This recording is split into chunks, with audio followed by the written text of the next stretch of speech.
Back to open. Our next guest is a committed educator, best-selling author, and human rights advocate, and executive board member for the One Circle Foundation. Her documentary project called La Casa de Maria contra la violencia doméstica aims to create equity and inclusion within marginalized communities. Which brings us to her latest work, The Heart of an Advocate, a memoir that shares the raw perspective of a woman who suffered domestic violence as a child and how it amplifies the voices of hurt women and children. And here to share more, please welcome human rights advocate and author of The Heart of an Advocate and friend, Dr. Vilma Luz Caban. Hola, hello, my dear. Comadre is our theme today, and I wanted to share this with you. It's just a small token of my appreciation for being here, sharing this space. I will tell you that what an honor it was meeting you as contributing authors to the Bronx Memoir Project, Volume 2. Yeah.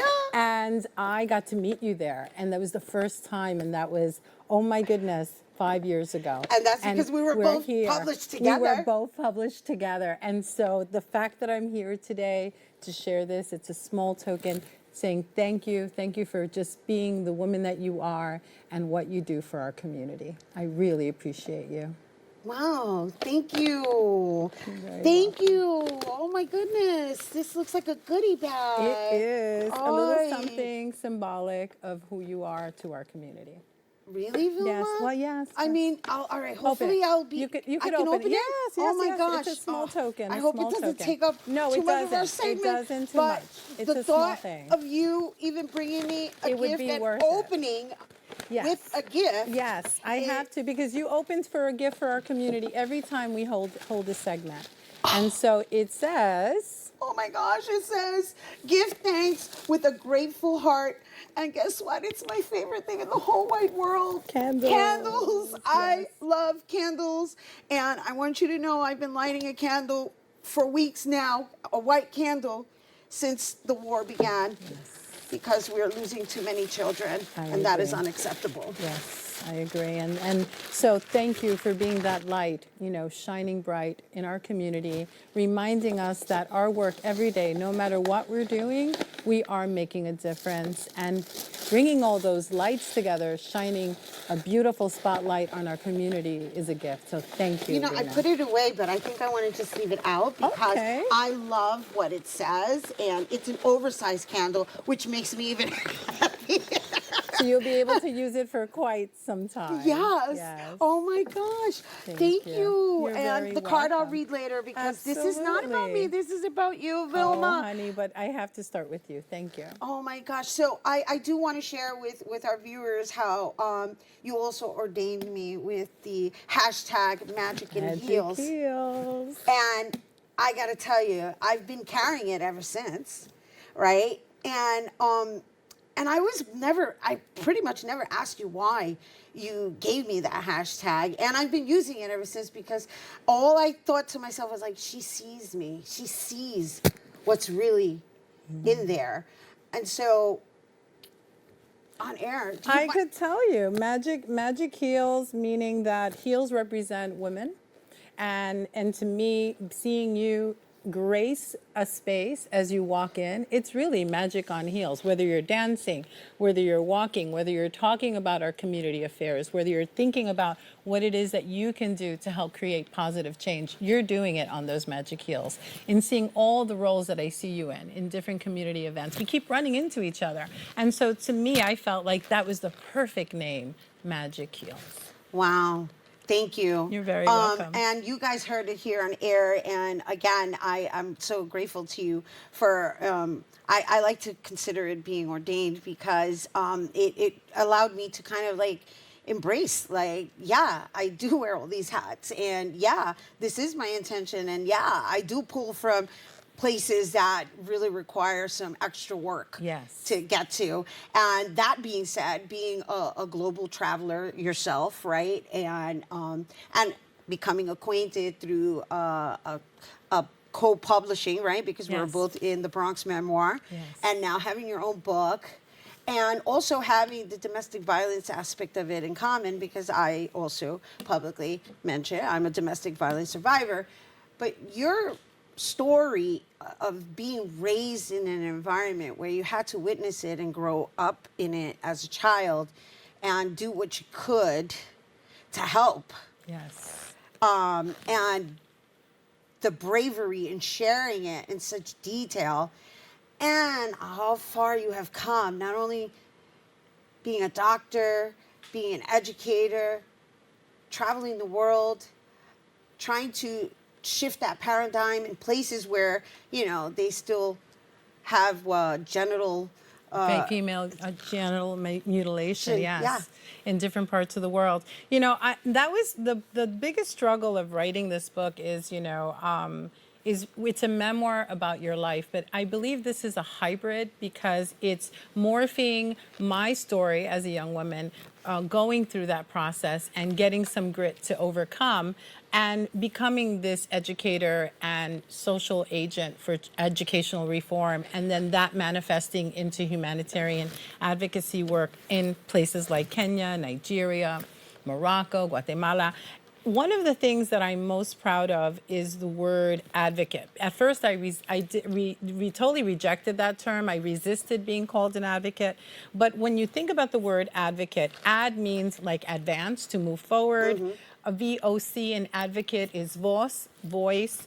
And that's what I'm trying to be, one who amplifies and elevates the voices of those disenfranchised, those that are really in a compromising situation where they can't elevate and share their story. And so that's what the heart of an advocate is. It brings us across 5 phases of my life, from my early days to my rebellious heart rebellion years, to my social awareness phase of college life, to becoming a public servant as a teacher, and then just tripping into this role of humanitarian researcher as I was finishing my doctoral work, and then traveling and then coming back home, because, you know, sometimes we run away from who Right. we are, and coming back home to this idea of, Vilma, do not forget your beginning. And as a survivor, I even resisted the word survivor for some time. You know, I really want to elevate it one more. So from victim to survivor to thriver. And that's what we I like that. I like that. We're We're thrivers. thriving. Yep. We're thrivers. Yep. And so that's what this work is about. So the Heart of an Advocate tells a story, a lot of research about domestic violence, but it's about now this daughter thriving and getting ready to do the next level. I'm leveling up. Yeah, to say the least, leveling up. I mean, you know, But I'm going to retire like in a couple of months. So, you know, You're going to retire. I'm going to retire 32 years of teaching and now coming into this legacy and this life work of opening a publishing house in Puerto Rico. Wow, Vilma. I'm rematriating. Nice. And not repatriating, rematriating. I am going back to my mother's motherland of Puerto Rico, my ancestry. Wow. Yes, I'm excited. And not only are you going back, you're going to build a business over there. Yes, it's going to be a publishing house for marginalized writers. It's time to amplify the stories that were on our island during post-Hurricane Maria and everything else that we're dealing with in terms of the politics, La Luma, everything else, our beaches. All of that belongs to our people, and it is time to give them a platform. Which leads me to the documentary film that is in development, right? I mean, is it a short right now? It's a short. It's 45 minutes. We premiered in Bregamos Community Theater in New Haven. It tells my story, trying to navigate the social political scene of trying to be the New Yorican, moving forward to Puerto Rico, and just dealing with being the other. I really don't belong, and somehow I'm trying to ingratiate my community of my mother's hometown, Toalta, to say I belong. I am a part of the Puerto Rican diaspora. I'm a part of the voice. And so we're actually looking at some clips from the film, and it looks beautiful. Well, director Joe Negron was a person that I worked with in Guatemala, and I had done in-kind program evaluation for him in Guatemala for his nonprofit, and in turn, he wanted to barter and give me the beautiful story. He was a photojournalist by trade, and there we have it. We're telling the story of La Casa de Maria. That's amazing. So, where do you see this film going, and how do you see, because it sounds to me like this is actually the opening, and I know Yes. that you also created this film to pay homage to your mom. Yes, absolutely. So the book is a way to pay homage to my mother's story, my Right. beginning. I start in the beginning. And then it was also a way to celebrate. In the end, my mother was free from domestic violence. So, but sadly, every mother's dream is for their daughter to be freer than they were at their age. And at this age, 55, the goal was for my mother to have this house as a refuge and leave. But sadly, she lost her battle with cancer, and that did not happen. But her daughter is here in her stead.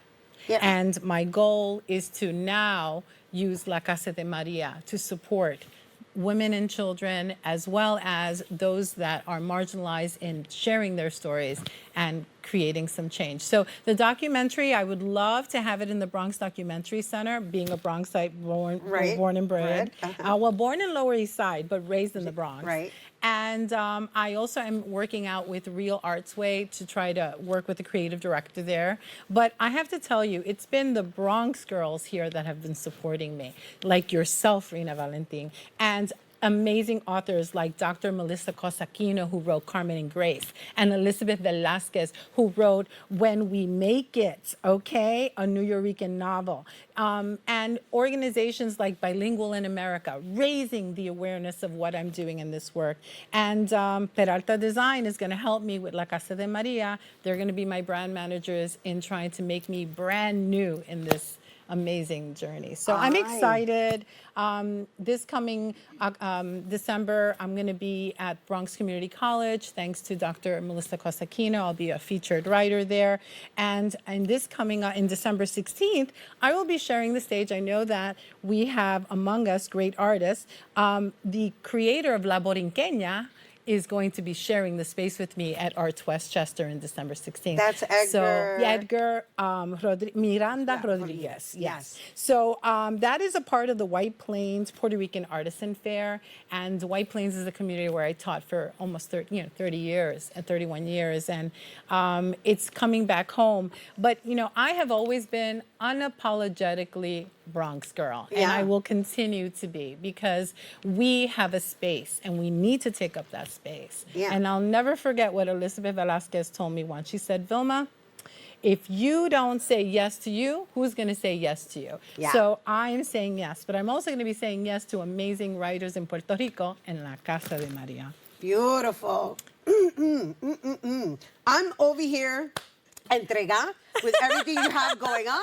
For Thank somebody you. who's going to retire, I don't think retirement is the proper term. You're retiring from being an educator.